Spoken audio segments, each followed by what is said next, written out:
and welcome to the 1 Million Cups Fargo podcast. 1 Million Cups is a free, nationwide weekly program created by the Kauffman Foundation in 2012 and is designed to educate, engage, and connect entrepreneurs. 1 Million Cups is organized in 35 states across the country, and the Fargo, North Dakota chapter is one of the most active and largest in the nation. This week we were joined by Owyn Ferguson, co-founder of the new party game Doghouse. Doghouse is an adult party game that makes failure fun.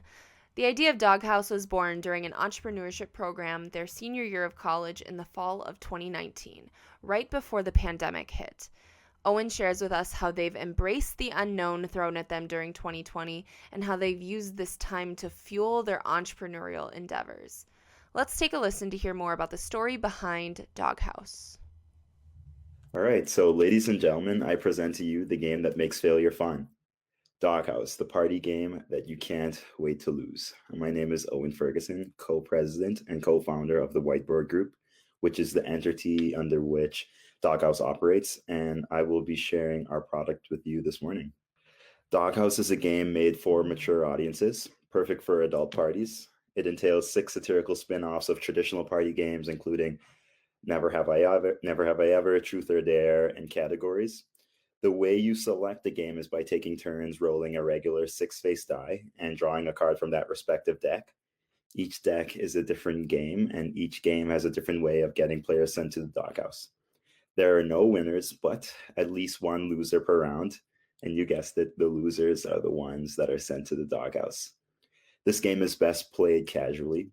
With that, no one stays in the doghouse for longer than one round, nor keeps track of how many times any given player is sent to the doghouse. However, there are also ways you can add a competitive edge to it. This game was conceived in the second of 3 courses in the College of St. Benedict and St. John's University's Entrepreneur Scholars Program. This program teaches entrepreneurship through practice, so coursework, business travel, mentorship, and ultimately attempting to launch a business venture. Through this program, my teammates and I got together. We received a plethora of resources and met our game manufacturer in China when making a group trip there in December for the purpose of business visits through the program. Our team always thought that Doghouse was a really cool idea, but we all had different plans for our lives immediately after graduation. Plans that all plummeted due to COVID-19. So in the face of unemployment and economic recession, we embraced ambiguity and decided this would be a perfect time to launch the game. As of now, I would say we're just past the launch stage. We introduced our game to the market through Kickstarter in August, and we're quite successful given the time spent planning and limited resources we had to work with.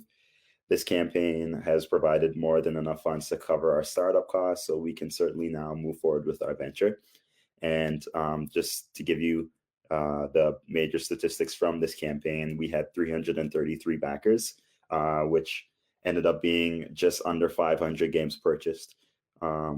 We raised $18,932, which was 118% of our initial goal of $16,000. So here's the timeline of our milestones since conception back in October. Since then, we won a business pitch competition in February, and that was an Entrepreneur Scholar Consortium with another university that we partner with. In May, we graduated, found ourselves unemployed, and so we got together and joined the Whiteboard Group, formed the Whiteboard Group. And we began to move forward, planning the Kickstarter, which launched August 4th, ended September 3rd. And with just a week to spare on August 25th, we had finally reached our goal. We plan to fulfill the gifts to our backers, as well as all those who pre-order games, and you can still pre-order games in December. And looking ahead, we are currently working with some Johnny alums to create and launch a Doghouse app in the coming months. So that is our team's most recent undertaking. And you'll be hearing more about that. And hopefully you choose to stay abreast. So finally, what as a community you can do to help us? You can share any feedback or contacts of persons in the gaming or retail industry with us. Also, any knowledge you may have on distribution and storage strategies, we'd greatly appreciate. I'd say this is the thing my team and I are probably most nervous about, especially with the potential of delayed shipping from China due to COVID. We want to figure out the best practices of fulfillment for our games before they arrive and really be able to get our games in the hands of our backers and purchasers in the time that we promised to. So that's something that probably keeps us up at night, but we're confident that we'll be able to learn more about it and establish some sort of uh, effective plan before fulfillment in December. You can also follow our social media accounts, Doghouse on Facebook and Instagram, the Whiteboard Group LinkedIn page, and you can pre-order a game through our website, doghousegame.com. And the app comes out in March. So if you stay posted through the social media accounts, you'll definitely see and hear more about that. I'll be sure to post the link for each page in the chat. And ladies and gentlemen, I'd just like to say we all hate losing. But I can say from experience that a loss is worth it if it gets you sent to the doghouse. So I hope to see you there. Thank you for your time. And now I'll take any questions or comments that you may have. And after the presentation, we opened up our online platform to a Q&A session with the audience to dive deeper into questions regarding the production process, challenges of graduating during a pandemic, and what the future of Doghouse may look like. And this week we were joined by our host, Emma McIntyre, who is also the lead coordinator of 1 Million Cups Fargo. Let's listen in. Thank you so much, Owyn, for being here with us this morning. Let's make this better. There we go. That's what I was looking for. First off, so you're going to speak at a few 1 Million Cups. How are you feeling after speaking at 1 Million Cups Fargo? Do you feel like you could grease the wheels a little bit? You're ready to go? Yeah, so I guess a little backstory of my experience with 1 Million Cups. I worked at the St. Paul Area Chamber of Commerce the summers of 2018 and 2019. So I got to attend 1 Million Cups in St. Paul quite a bit, and I thought it was just absolutely amazing. And it was a community that I thought of right away when I finally found myself diving into entrepreneurship. And yeah, I had a good time in the Minneapolis community, but I must say I like the vibes here a lot better. Don't tell them I said that, but yeah, 1 Million Cups Fargo has been treating me well so far. Amazing. Good. I was going to say, I hate to be biased, but I think our audience is pretty awesome. And we are about to head into the audience Q&A. So if you have a question for Owyn, please leave them in the comments. I'll make sure we pop them up on the screen so he can read them. But first off, I have a few questions to kick us off. Can you talk about your co-founders? So balancing roles with co-founders can be tough, especially with the multiple roles that people are playing in our lives right now. Can you just talk about your team, how you guys balance the workload and figuring out separation of tasks? I don't know, just in general. Certainly. So like I said, all of us had initial plans for after graduation. Myself and Margaret, who were the initial creators, we were both signed up for volunteer programs, hers to start in May, mine to start in August, and I was gonna do an investment internship before that. Hannah and Zach both had jobs at a pretty big financial services firm in Minneapolis, all of which just got canceled, just not a thing anymore. So initially it was pretty easy just managing work. I did operations and kind of business relationships and development. Zach did and still is doing design work in finance. Hannah's doing finance as well as logistics and distribution. She'll be overseeing. Margaret does marketing and brand control. And yeah, it's been working out pretty well. It's getting tricky now because Zach is working for a CPA firm and studying for that exam. Hannah's an investment banker working 60 plus hours a week. And I leave for Israel on the 19th of this month. So as far as time commitment, I'll probably be just as available as I am now, just with a very strange time gap. Yeah. And Yeah, it's gonna get very interesting, but I think we all have a great passion for what we're doing Yeah. and are willing to do what we have to make it work. That's awesome. I mean, with every day going so many different directions, how do you maintain focus? Like, is there a weekly schedule that you guys operate under, or is it a matter of one person helps keep everybody else in line, if you're allowed to share it? Yeah, I'm the guy that I guess who calls meetings, and I try to be pretty strict about the time that we stick to. Obviously flexible, knowing that Zach's studying, Hannah sometimes could work pretty late, and then sometimes Margaret and I just have stuff going on, but we have very good communication as a group. Luckily, we're all friends, so we can speak to each other pretty freely about what we have going on. But yeah, we have been able to prioritize what we're doing. So it's been good. It's been good. Oh, awesome. Again, if you have a question for Owyn, please leave it in the comment section and I will toss it up on the screen. We do have one question in from Andrew Jason. He said, there are a lot of games on Kickstarter. How did you guys stand out from the rest? Thank you for that question. So I think what helped us a lot throughout our campaign is press and media. So we had a lot of coverage. I want to say the first was our school, who did a story on us and posted on the website. And immediately we saw an influx of backers. Similarly, the Nassau Guardian, which is the main newspaper from my home, the Bahamas, did a story on us. We saw an influx of backers. Brainerd Dispatch and the Duluth Tribune, influx of backers. I'm not sure if you're familiar with Lily Shaw. She's active with the 1 Million Cups community in Minneapolis, but she did a blog post for us through an avenue called Startup Space.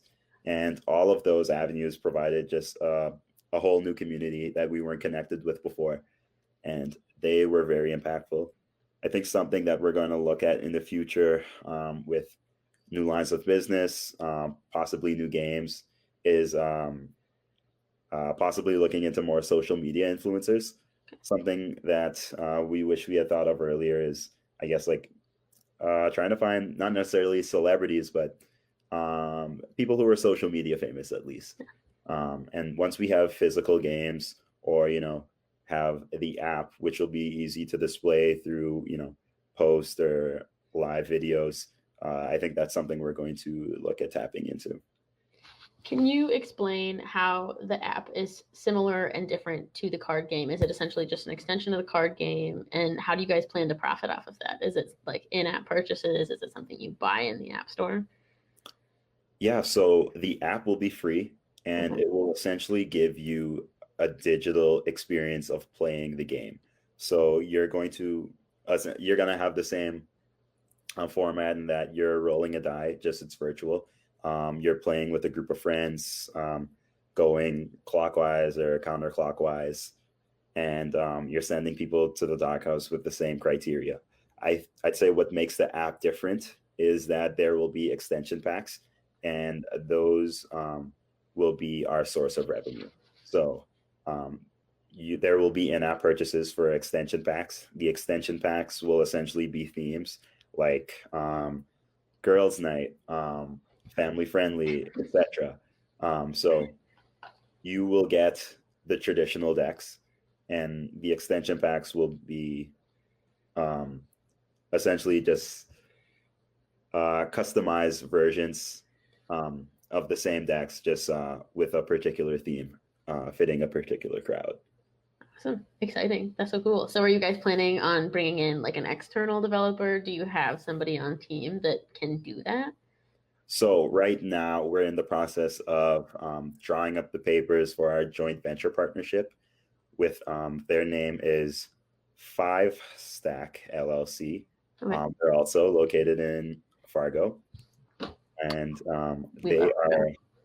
One of them is a Johnny alum. He works for Microsoft, and the other is his coworker. So they're both pretty experienced with app development, and yeah, we are working with them. The Whiteboard Group maintains ownership of the brand, trademarks, etc. and they will maintain control and ownership of the code. Okay, awesome. We do have another question that came in from the audience. John Mahachek asks, from what you know now compared to when you first launched the Kickstarter, what have you learned most about trying to create, manufacture, and sell a board game? Thank you for that question. Right away, I'd say it is way more work than we thought. It is so much. It is, oh my goodness. And luckily, when we went to China, we were pretty transparent about the fact that we're students. We don't know what we're doing. So our game manufacturer has been super patient with us, definitely spoon feeding us with information. But we realized we knew nothing about manufacturing. So I think if we knew more about that, we definitely could have moved a bit more expeditiously immediately after the Kickstarter, because there were just a lot of things that we did not know as far as formatting the game, making it manufacturing ready, and just what being manufacturing ready means. It just was a lot more work than we anticipated, which was fine. It was fun stuff. Definitely kept us on our toes. But I think if we knew more about that, that definitely would have changed the time at which we started certain projects,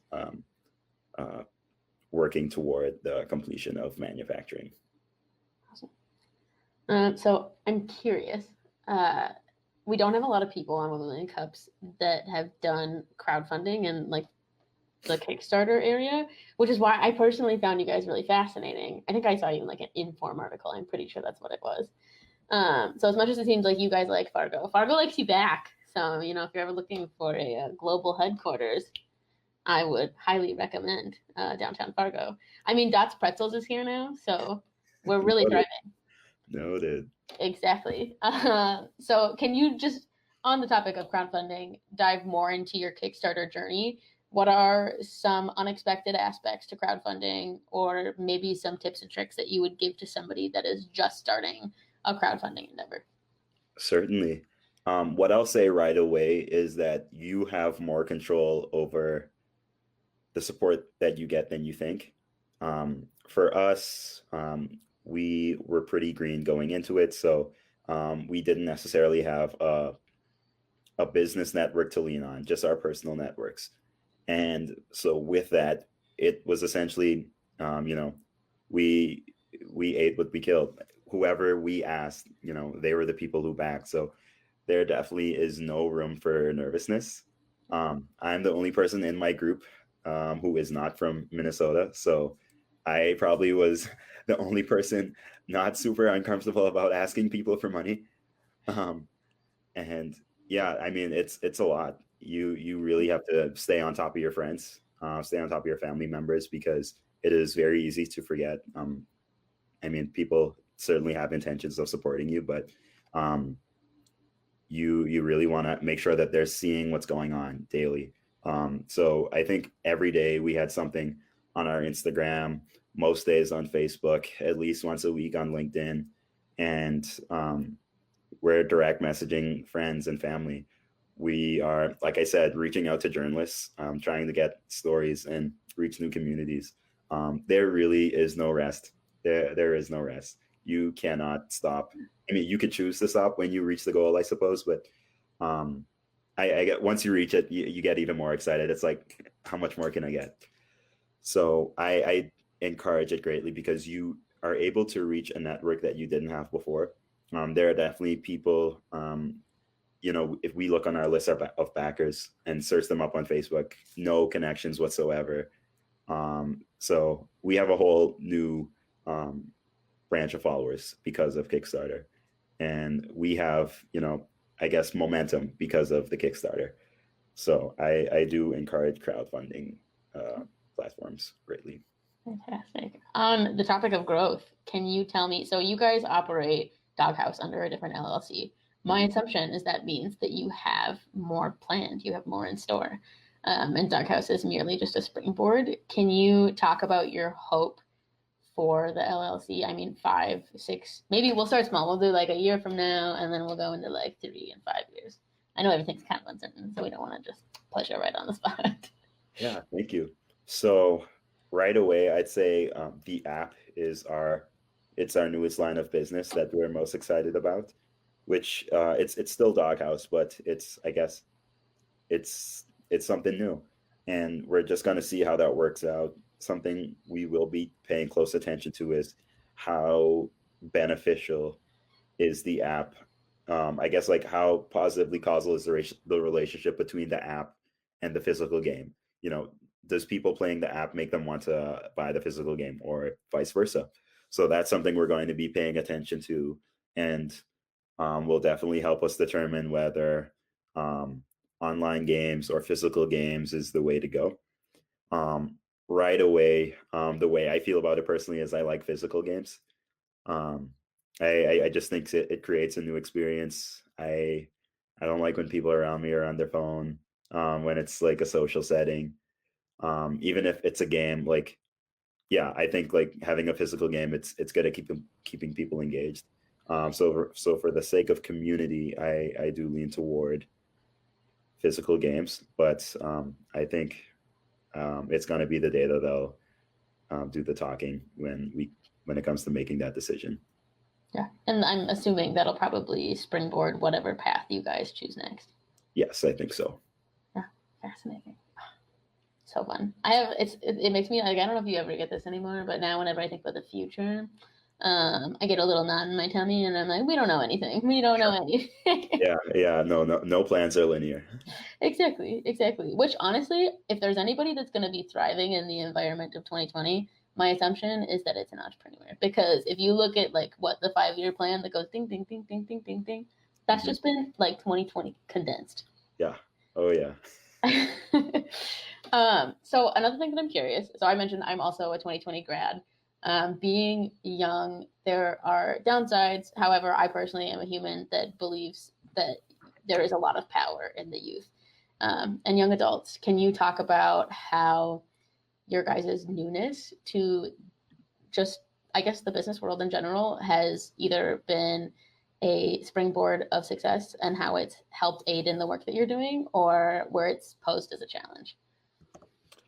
Yeah, I mean, I guess my personal testament, I'm applying to law schools right now. Mm-hmm. And as far as immediate interest there, business and entrepreneurship, probably intellectual property, emerging businesses, practice groups. And I think being able to express my passion for entrepreneurship, it's something that I appreciate. I have something to show for it. It's just not me saying, I have a passion for entrepreneurship. I have something to show for it. I could speak from experience that when you are starting a business, there is a lot that you do not know. You need so much counsel. And honestly, I'm not the big idea guy. I prefer to be the person to answer the questions and give the counsel. So I think it definitely helps me. It gave me a better perspective of what role I serve on the team, which kind of affirmed my own career goals. And I guess it gives me support in what I'm claiming to be interested in as I move forward with application processes. I know Zach is probably the most creative person I know. Although he's an accountant, he does stand-up comedy. He's just the most creative person as far as design work and just anything creative and artistic in any way. He does it. And so I think this has been an amazing outlet for him. And I don't know what that means for him in the future, but I could certainly see him doing like game design forever. And Margaret and Hannah, just natural entrepreneurs.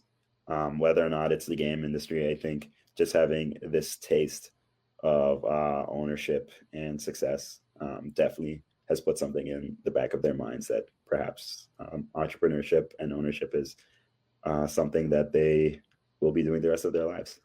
Amazing. Well, cheers to you all. We do have another question that came in from the audience. Jarvis asks, how did you locate the producer or manufacturer of your board game, and what went into the selection process? Thank you. So like I said, through the program, we went to China in December. And with that trip, we were kind of tasked to find essentially any business or site to meet with. The meetings are definitely most impactful if you find an organization or business that aligns with your interests. So I met with two game manufacturers and two law firms, Minneapolis-based law firms, which is pretty cool. And um, yeah, we were wined and dined. They just treated us like kings and queens when we went there. And like I said, we were very vulnerable with them, and they have been super helpful with us. But we wanted to think about cost, so we looked around, we shopped around in the U.S. and even other game manufacturers in China. And even with that, they could not be beat. They provided us with the best price. They provided us with the best service.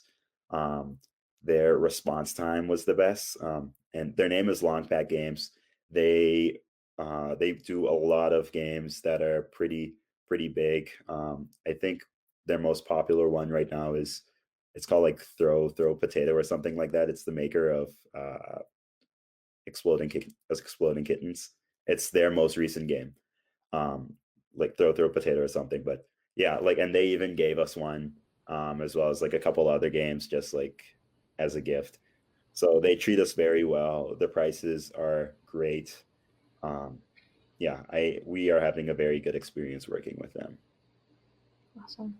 That seems very daunting to have to, I mean, seriously, fly to China to meet a manufacturer. How did you guys prepare for something like that?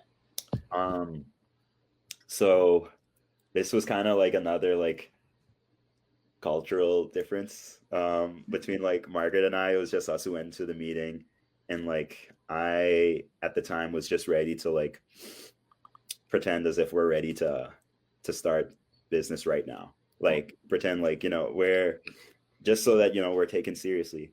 And Margaret just was like very nervous. She didn't want to go to the meeting at all.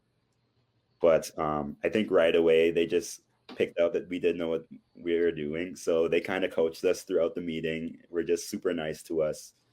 We gave them our idea and kind of had nothing after that. So like they essentially just laid out all our options, ran through what a typical production timeline is, told us like deals they'd be willing to make with us, and gave us a tour of the factory, which made us very comfortable just seeing, the games are being made in proper working conditions. So yeah, we just liked everything about it. It was pretty intimidating going into it, especially at the time the game wasn't even done. So we definitely had a great experience there. We do have one last question in from the audience. John Morrison asks, what are your thoughts on application ads? Would you consider utilizing them in your new app? Thank you. And good question. This in-app ads are definitely like, I think the easiest way to make profits through apps. I think all of us struggle with it ethically. I just because as app users, I don't think anyone actually enjoys ads. Also, like, I don't know if anyone has watched like Social Dilemma on Netflix, but like, seeing that, I think, and just knowing just like a lot of the behind the scenes thought processes when it comes to ads and apps, it's something that we decided not to do, just to give our users a better experience, an uninterrupted experience. And you know what? Hopefully they appreciate us for that. Hopefully they appreciate the product that we're providing. And if they're so compelled, choose to purchase extension packs. But I don't think ads is something that we're ever going to move forward with. Okay. So what we're hearing, 1MC audience, is thanks to Owyn for getting rid of the ads, and also just buy the extension pack. I know you were thinking about it, so you should just do it anyways. We do have one last question that we ask every week at 1 Million Cups, and you're about to hear this a lot in your next few weeks at other 1 Million Cups. So we're here to prep your answer. What is one thing that each of us can do to help you? So we have 20 people on the call. We'll have multiple people watching it after the call ends. what is one thing right now that each of us can do to help the work that Doghouse is doing? So what you can do is, if I could just play a round or two with the audience, I think that will put the proof in the pudding. By then, I think everyone they'll want to follow us on social media. They'll want to pre-order a game. And I think that's all I need. Everyone who's played, all they had to do was play it, and they're sold. Okay, So anyone's on the fence right now, I think once we play a round or two with them, it's a done deal.